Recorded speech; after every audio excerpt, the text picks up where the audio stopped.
appreciate the process. Your future goals will thank you, but more importantly, your present self will too. 6. Goals set the direction. Systems make them happen. Let's talk about goals and systems. Two terms often used interchangeably but are fundamentally different. A goal is what you want to achieve, a destination you're aiming for.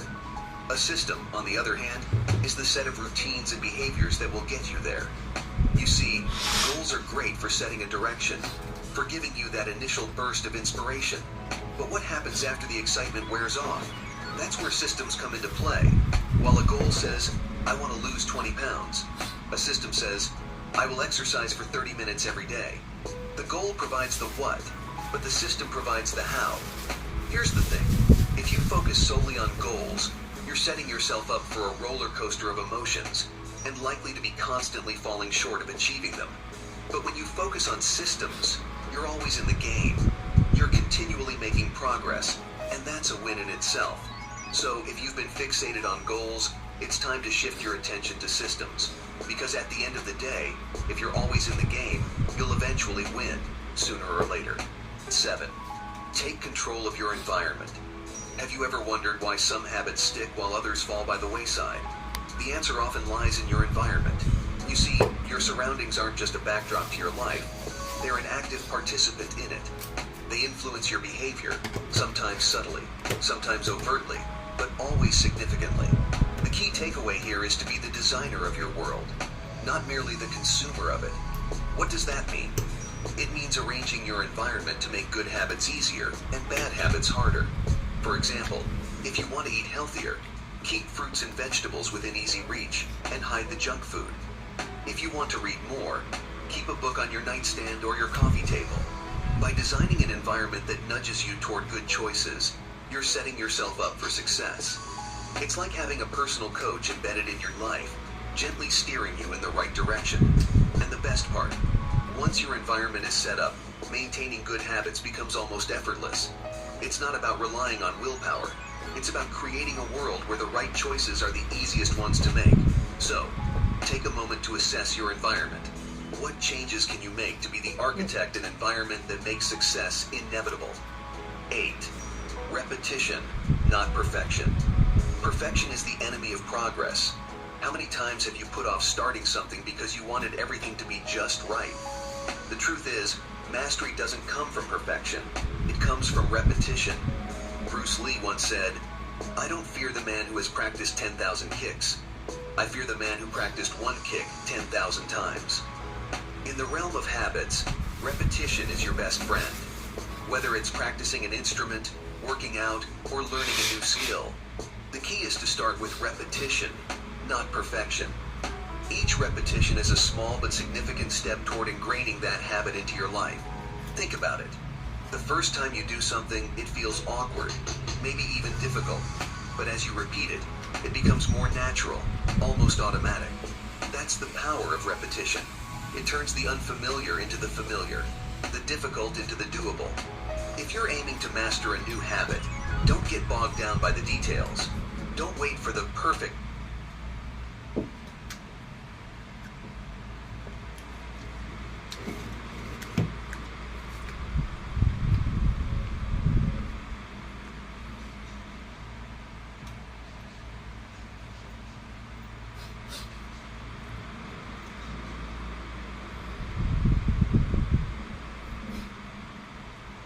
Time, the perfect plan, or the perfect conditions. Start now and let repetition do its magic. Because in the long run, it's not the one-off performances, but the consistent actions that build legends. 9. Discipline and motivation. Let's tackle a myth. The idea that successful people are always motivated. The truth? They're not. They face the same bouts of laziness, procrastination, and lack of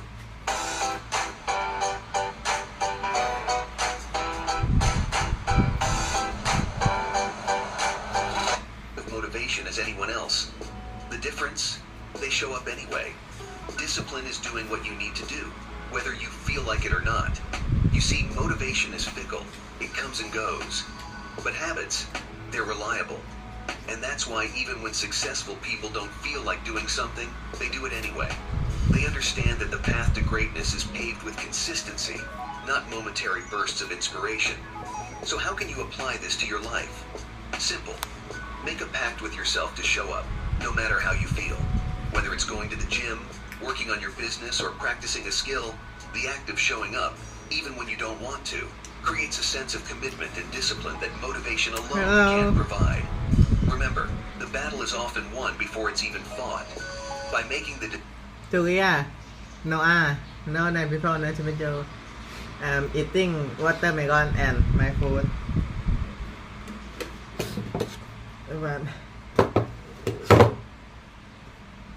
Curry, chicken and egg and library, carrot and broccoli.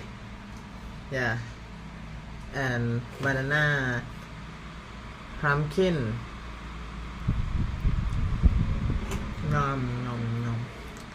My lunchtime. Decision to show up, you're already halfway there. And once you start, you'll often find that the motivation you were seeking comes naturally, as a byproduct of action. So the next time you're feeling held back by a lack of motivation, don't wait for... No.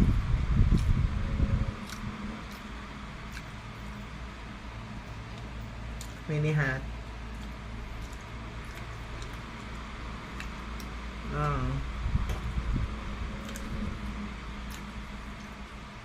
For it to magically appear.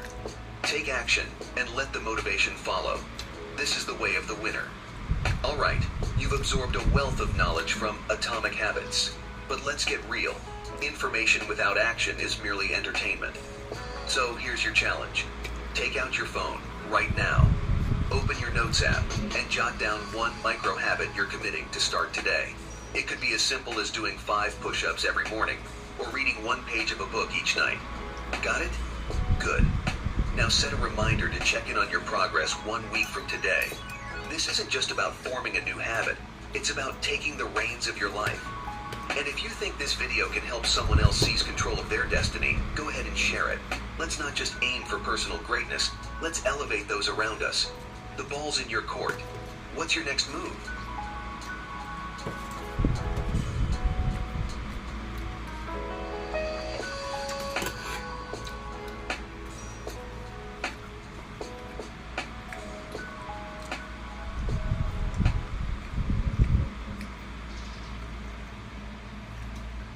ไม่ต้องกังวลเรื่องโทรศัพท์หมดแบตตอนออกนอกบ้านอีกต่อไปทำไมคนรวยในกรุงเทพไม่ต้องใช้สายชาร์จเพราะในชีวิตประจำวันการ Rocket engines have always been a compromise. They burn violently,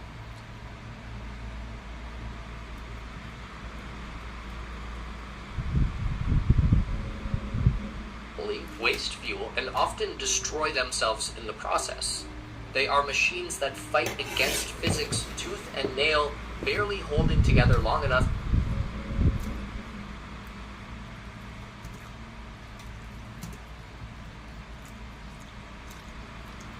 to do their job. And for decades, this was just accepted as part of spaceflight. But imagine a rocket engine so radically designed, so meticulously optimized, that it can launch a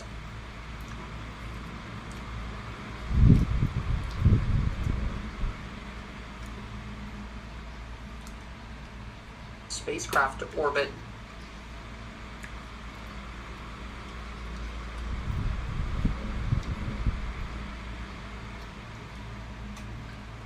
return to Earth, and do it again and again without ever needing to be repaired. Imagine that same engine powerful enough to carry a ship fully loaded across the millions of miles from Earth to Mars, and then bring it back. That is the SpaceX Raptor engine, a piece of engineering so bold and complex that it once existed only as a theoretical endpoint, a kind of propulsion holy grail.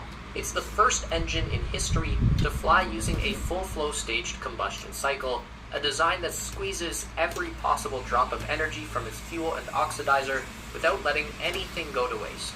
For decades, the world's best engineers saw this concept as brilliant, but too difficult to build.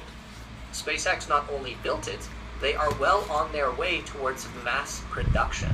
Raptor is made for reusability, not retirement. It's designed to take off, land, and launch again with minimal work in between, a complete shift in how we think about access to space. And here's the twist. Raptor is methane-fueled, clean-burning, designed with Mars in mind, and tightly aligned with the goal of building a multi-planetary civilization. Stick with us, and you'll soon see why the Raptor engine doesn't just break records, it breaks the whole spaceflight industry. No revolution begins fully formed. The Raptor engine, with all its radical innovations and record-shattering numbers, started its life as something much more humble. A question: could there be a better way to build a rocket engine? Not just marginally better, but fundamentally different. That question began taking shape around 2009 when SpaceX started sketching out a high-performance engine concept built around a staged combustion cycle. In traditional rocket engine designs, some fuel is burned not to produce thrust, but just to drive the pumps that push the rest of the propellant into the combustion chamber. That turbine exhaust is then discarded, still loaded with unused energy. It's a little like lighting part of your gas tank on fire just to power your car's engine fan. The Raptor doesn't do that.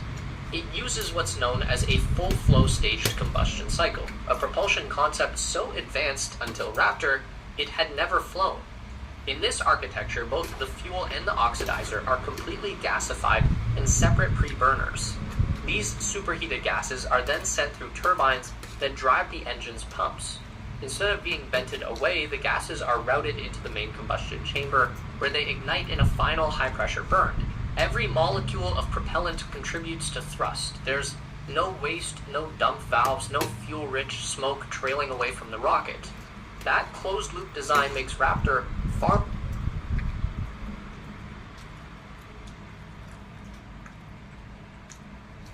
more efficient than open-cycle engines. It also spreads the thermal load more evenly, reducing the stress on individual parts. The turbine exhaust runs cooler, which extends the engine's operational life, a crucial requirement for missions where repairs aren't an option, like landing on the moon or returning from Mars. But none of this came easy. FFSC is a beautiful idea on paper, but it's notoriously hard to build. When methane and oxygen are pre-burned at different ratios and then recombined, the system becomes incredibly sensitive to timing. Even a slight mismatch in ignition can cause combustion instability, violent oscillations that ripple through the engine like a hammer. Left unchecked, they can shatter components in milliseconds. To make Raptor viable, SpaceX had to fine-tune the ignition sequences inside the pre-burners, adjusting how and when fuel was injected to smooth out the flame and stabilize the flow. With a design like this, fuel choice becomes critical to the engine's success. At the time that they began designing the first Raptor prototype, SpaceX was looking at hydrogen as the fuel of choice, which made sense. Hydrogen is the lightest molecule in the universe, and when paired with oxygen, it produces some of the highest efficiency engines ever flown, like the RS-25 on the Space Shuttle orbiter. But hydrogen comes with baggage. It's hard to store, prone to leakage, and demands cryogenic conditions so extreme that entire rocket designs have to bend around it. For a company focused on reusability and simplicity, that didn't sit well. By 2012, the focus shifted. Methane entered the picture, not just because it was easier, but because it made more sense. One of the biggest challenges in space exploration is that rockets have to carry all their fuel with them. That's fine for short trips to orbit, but when the destination is the planet Mars, carrying a full round-trip fuel supply quickly becomes impractical. Hi, are you eating yummy? Why you are eat? Hey, hello. What is your name? Park Kawan. Oh.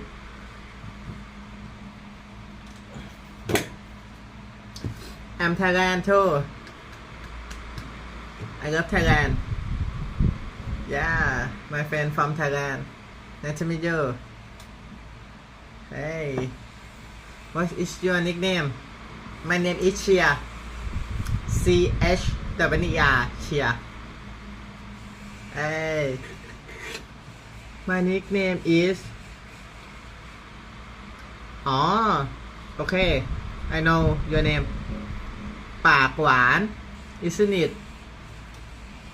Your name is ปากหวาน not พักขวัน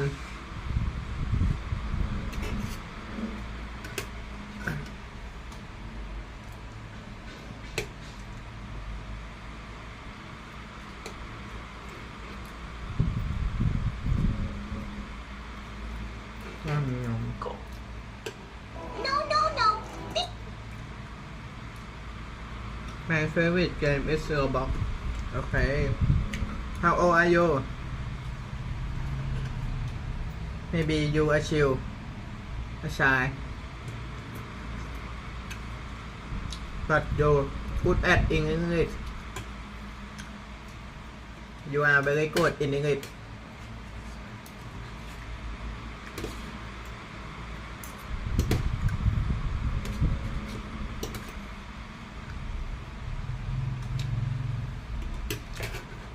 Yeah, many people love Roblox and Free Fire. I am 8 years old. Okay. I'm 25 years old. Nice to meet you. ปากหวาน Welcome to my channel.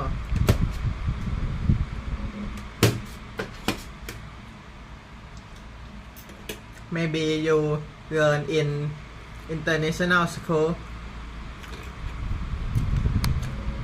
You very amazing in English. When I was 18, I can speak English good at like you. Yeah. Wow, it's very amazing. You are a boy or a girl?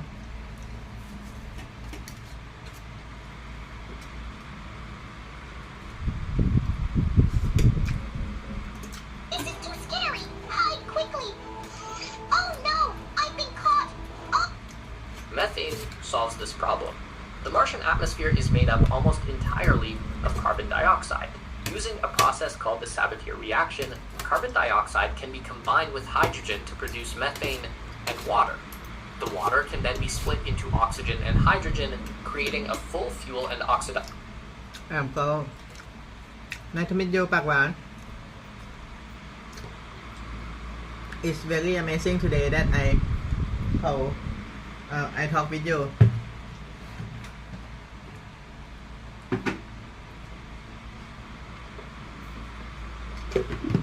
Today is very amazing and wonderful day. Supply from local resources. This means a starship could land on Mars, produce its own fuel, and launch back home without ever needing a resupply chain from Earth. 3 years after development began, SpaceX was ready to bring Raptor out of theory and into the real world. In 2016, at their test facility in McGregor, Texas, they fired the first full-scale Raptor engine. It marked a historic moment, the first time a full-flow... Yeah, I'm from Thailand. พี่เชียร์พีคสวัสดีครับ โอเค Nice to meet you พีคยินดีต้อนรับ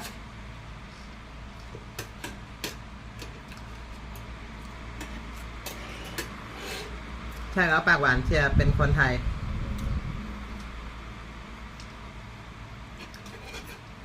You are very good.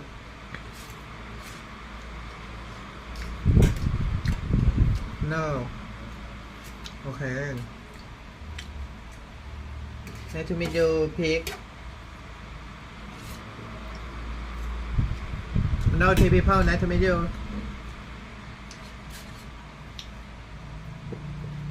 What is your dream, ปากหวาน I'm Thailand. Okay. Thai people is very amazing, and Thailand is very amazing country too.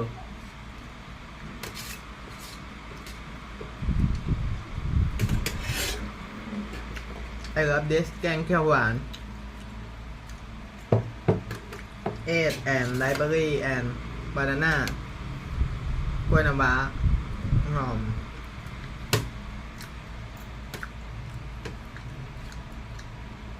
it's very amazing to eat คุณเล่าปากหวานโอเค yeah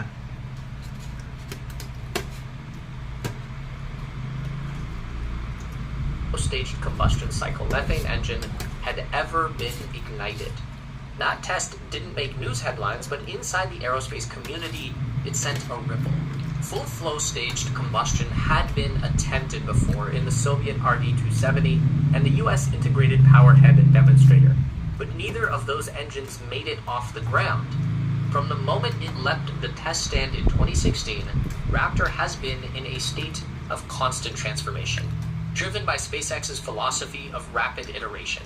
Each new version hasn't just improved performance, it has reshaped the engine itself, cutting weight, increasing efficiency, and making production faster and cheaper.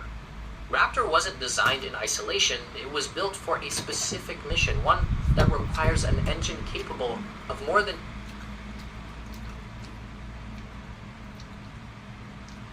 yes แปลว่าใช่อร่อยไหมอร่อยมากเลยครับปากหวานชื่อเพราะมากเลย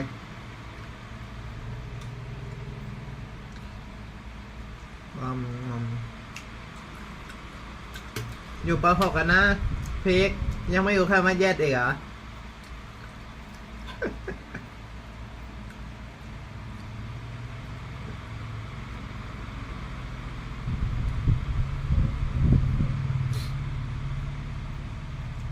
ไม่เป็นไรคนเราต้องเรียนรู้คนเราไม่เก่งกันทุกอย่างบางอย่างเชียร์ก็ไม่รู้เหมือนกัน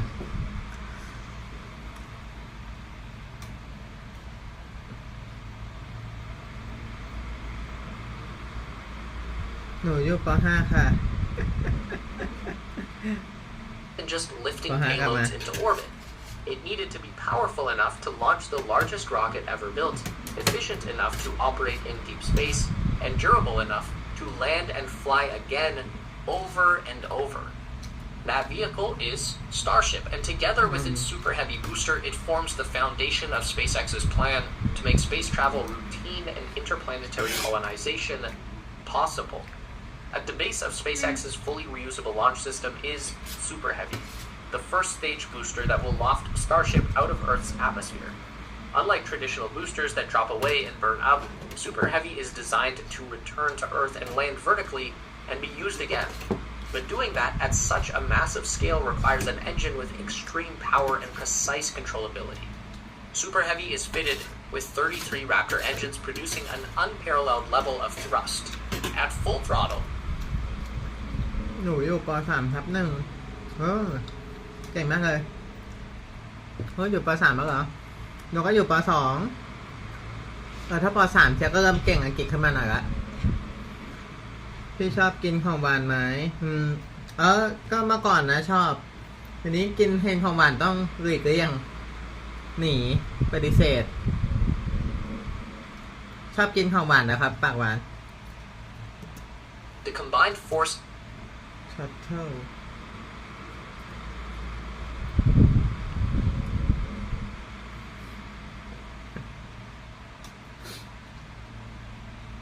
of these engines generates over 7,800 metric tons of thrust, making it the most powerful rocket booster ever built.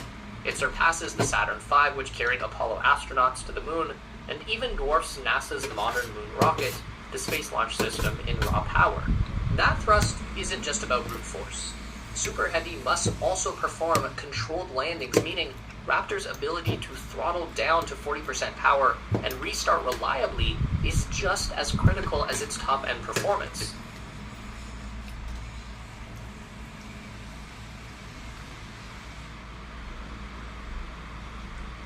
ที่จริงหนูขึ้นป.3/1แล้วจ้าหนูอยู่ป.3/1โอเคเก่งมากเลยครับไม่ธรรมดาเนี่ยมีความฝันว่าอยากจะเป็นอะไรเหรอครับปากหวาน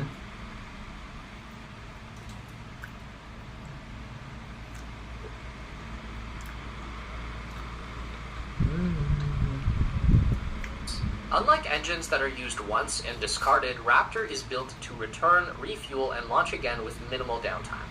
Perched atop the Super Heavy booster is Starship, a vehicle designed to go far beyond low Earth orbits. While Super Heavy gets it off the ground, Starship is built to carry people. อยากเป็นคนดังอยากเป็นคนดังหมายถึงยังไงเหรออยากเป็นคนดังอยากเป็นคนดังเหรอสุด And ยอดมาก cargo to the moon. พี่เชียร์ไม่ชอบกินข้าวหวานนี่ FC เชียร์พีกนี่กูทุกอย่างเลยอะ Mars, and beyond. To pull that off, it needs engines that can handle two very different environments. ว่าแต่ทำไมถามเชียร์ว่าชอบกินของหวานไหม For takeoff and landing, the Super Heavy uses sea-level Raptors.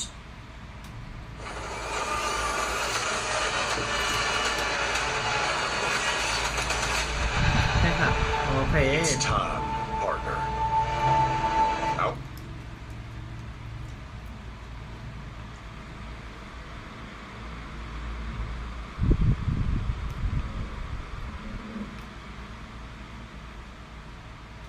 เอาแล้วถามทำไมเฮ้ยทำไมมันสะดุดหนูเลี้ยงนก2 ตัวโหมีนกด้วย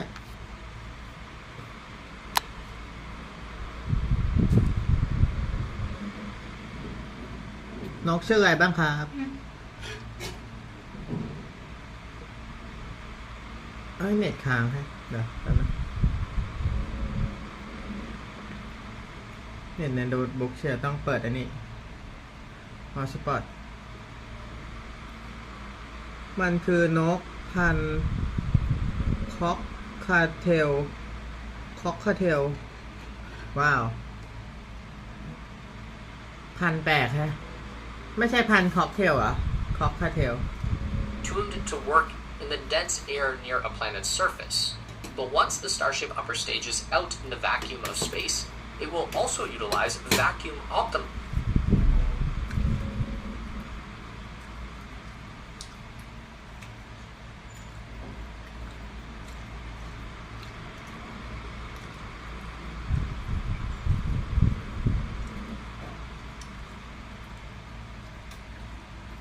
Raptors, or RVACs, with extra wide nozzles specially designed to get the most out of every drop of fuel in zero atmosphere.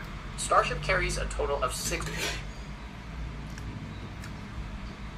Raptors, 3 of the standard sea-level engines for steering and landing, plus 3 RVAC engines for maximum efficiency in the vacuum of space. That efficiency is crucial for long-duration missions, where every bit of fuel must be used as a มันจะมีแก้มนกคอกคาเทลอ๋อพันนี้ไม่รู้เชื่อเคยเห็นไหมหรือเคยเห็นเชื่อจะไม่รู้จัก effectively as possible. It means Starship can carry heavier payloads, travel longer distances, and operate with greater flexibility in deep space. The original Raptor, later coined นกตัวสีเหลืองที่มีแก้มแดงชื่อว่าผักโขมโหมีแก้มแดงด้วยผักโขมชื่อมีประโยชน์มากเลย Raptor 1 was an engine of firsts. It was the first full-flow staged combustion cycle engine to ever fly, and it was designed นกตัวสีขาวชื่อว่าผักกาดโอเคปากหวาน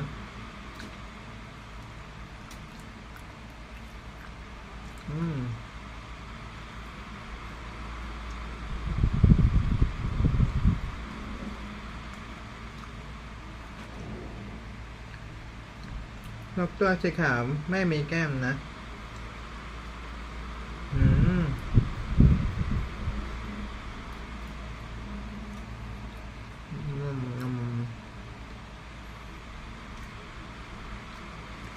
from the ground up to run on methane. Even in its early form, it was more powerful than most operational rocket engines, producing 185 metric tons of thrust with a chamber pressure of 250 bar. That pressure was already higher than anything in service at the time. But it wasn't perfect. At 2,080 kilograms, Raptor 1 was heavy, giving it a thrust-to-weight ratio of 89 to 1. Respectable, but not ideal for a fully reusable launch system. It was also complex, filled with flanges, welds, wires, hoses, and bolted.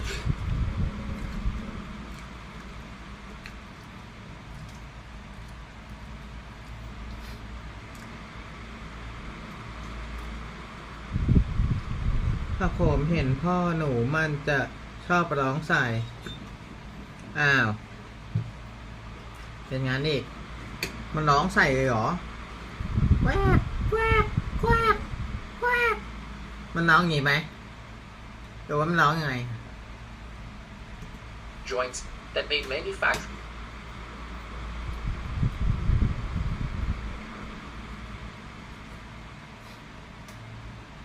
slow and expensive. SpaceX had proven the technology worked, but it wasn't yet something that they could build at scale. In 2021, SpaceX rolled out Raptor 2, a drastic departure from its predecessor. It wasn't just an improvement, it was a complete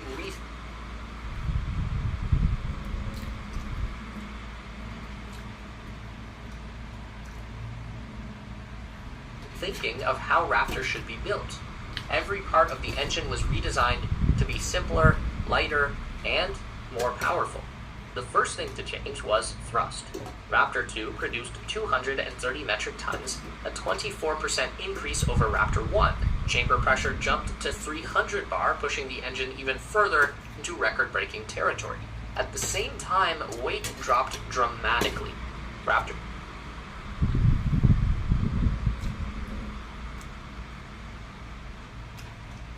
มันน้องว่าผักกาดมันชอบเป็นเหมือนนี่มันแค่กลัวก็ปกตินะปะ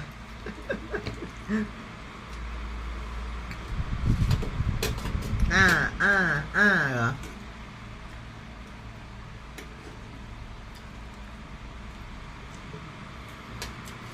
เชื่อว่ามันไม่ปกตินะ 2 came in at just 1,630 kilograms, shaving off 450 kilos from the original design.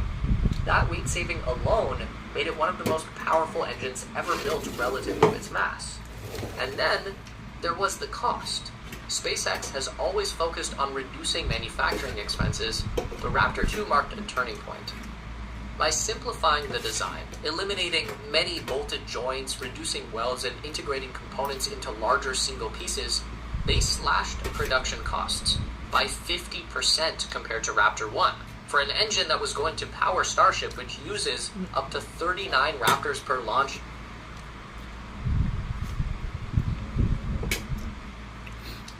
ตลกตรงไหนกี่โมงบอกด้วยนะตลกกี่โมงตรงไหนกี่โมงบอกด้วยนะตลกกี่โมง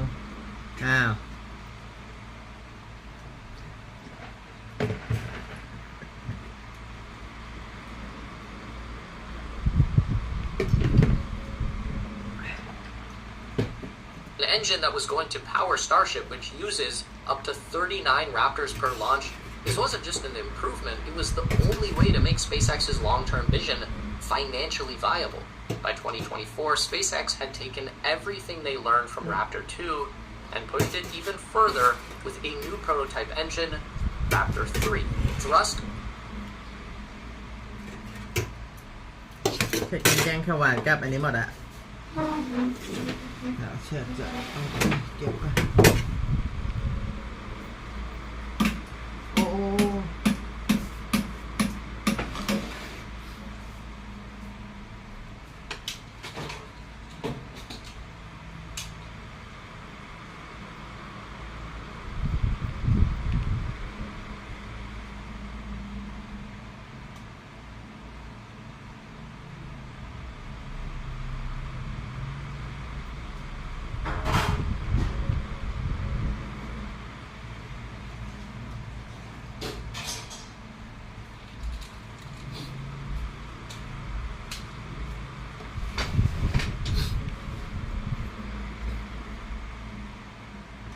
พี่เชียร์กินข้าวกับอะไรเหรอ ไปไหน อ๋อเชียร์ไปเก็บจานจ้าเชียร์กินข้าวกับแตงโมแล้วก็มีฟักทอง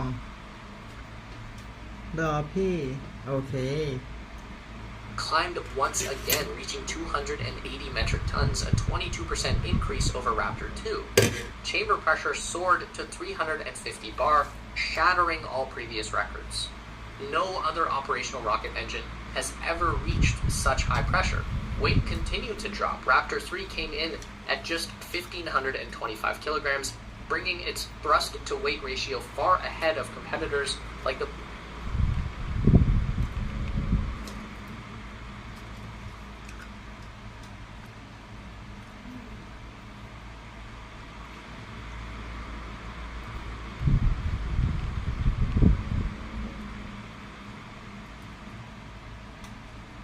Oh.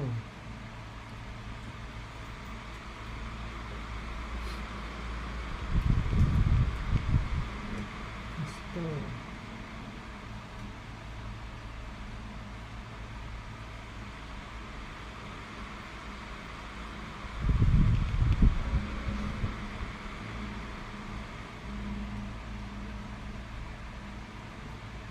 the Blue Origin BE-4 or the long-standing Russian workhorse, No, the but RD-180, and making it one of the most efficient engines ever built. One of the most groundbreaking improvements was in cooling and durability. Early Raptor versions required external heat shielding to protect the engine's plumbing and components. Raptor 3 integrated cooling channels directly into the structure, eliminating the need for extra shielding while also reducing mass and complexity. The result was a leaner, tougher, and more powerful engine.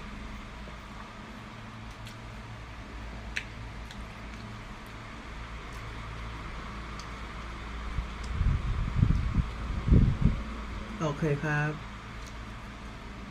ไว้เจอกันครับพี่บ๊ายบาย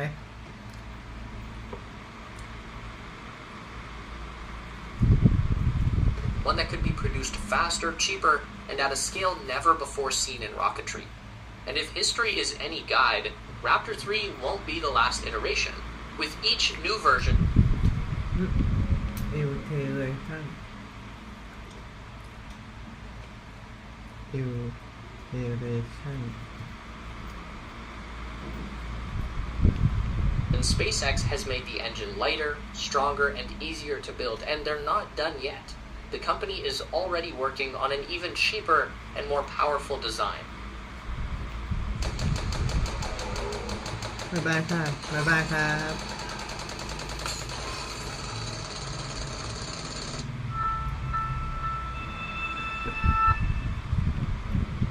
I'm Rufus Griscom, and this is the next big idea. Today, Bill Gates on AI, the path to superintelligence, and what it means for all of us. I suspect that every moment in human history has felt pivotal, precarious, as if anything could happen. Certainly in the last few hundred years.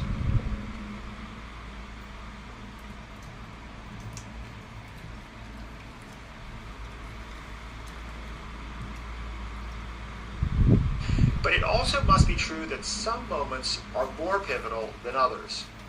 This is one of those moments. We've seen the impact of transformative technological change.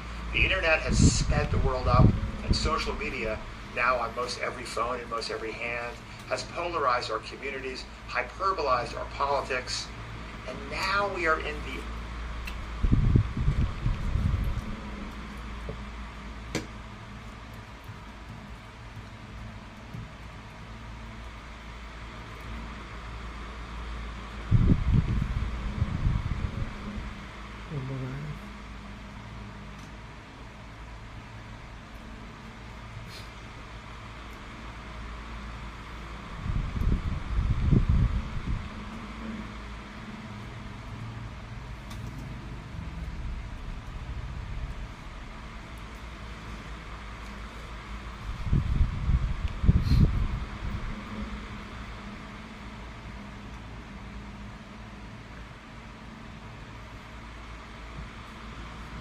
early moments of the AI revolution.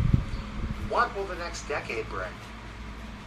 There are few people I would rather ask this question than Microsoft co-founder and global philanthropist Bill Gates. Bill's been at the forefront of the race to build machines that can empower humans for 50 years. Bill's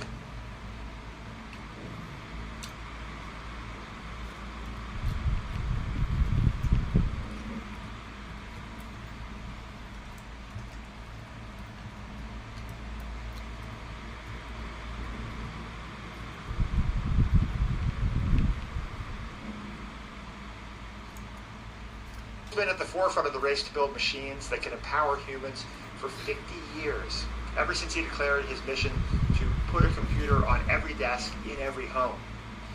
He was instrumental in driving the development of personal computing in the 80s, the growth of the internet in the 90s, and more recently, leading the charge to eradicate malaria and other diseases.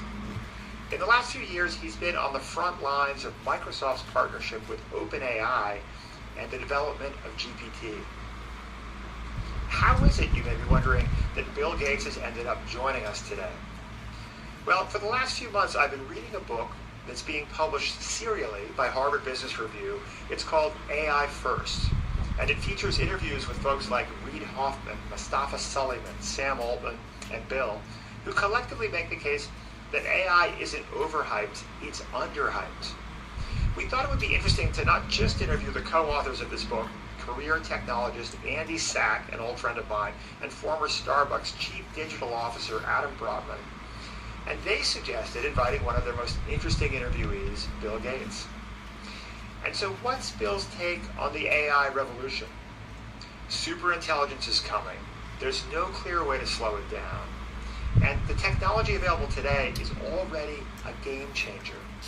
This is largely a good thing. We can harness AI to solve our biggest global problems. We are likely to live in decades to come in a world of superabundance. But it will take vigilance to make sure it's the world we want for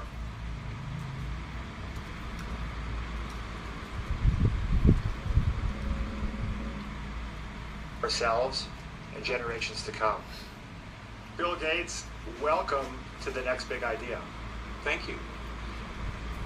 Bill, Andy and Adam and I were just talking about the digital transformations we've seen in our own lives in the last 40 years. And you haven't just seen these transformations, you've played an instrumental role in moving them forward.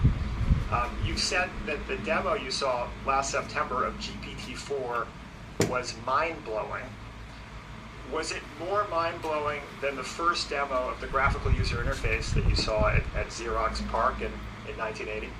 I'd say yes. I mean, I'd seen graphical interface prior to the Xerox PARC stuff, and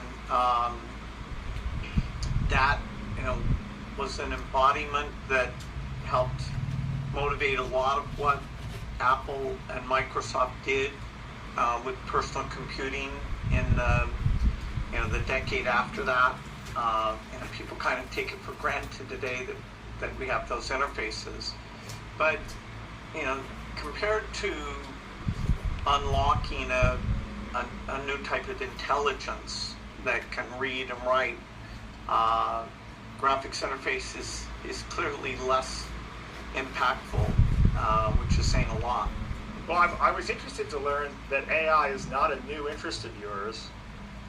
You were intrigued as a student way back in the 70s, and I gather you wrote, a letter to your parents that said effectively, Mom, Dad, I may miss out on the AI revolution if I start this company, which is the company that became Microsoft. The AI revolution took a little longer than maybe you might have guessed back then. Now it's happening. What interested you about AI in those early days, and is it becoming what you'd imagined back then?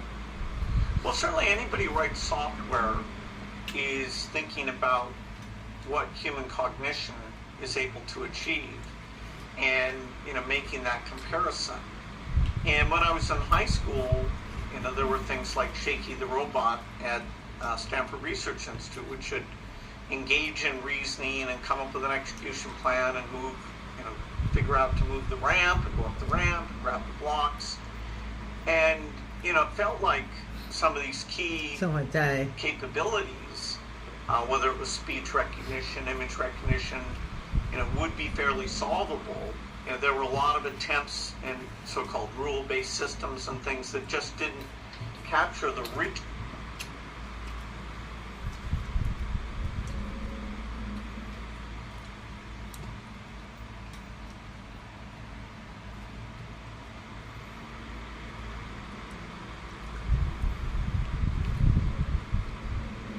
มันคือหัวใจสีชมพูนี่ไม่ธรรมดาหัวใจสีชมพู And so, our respect for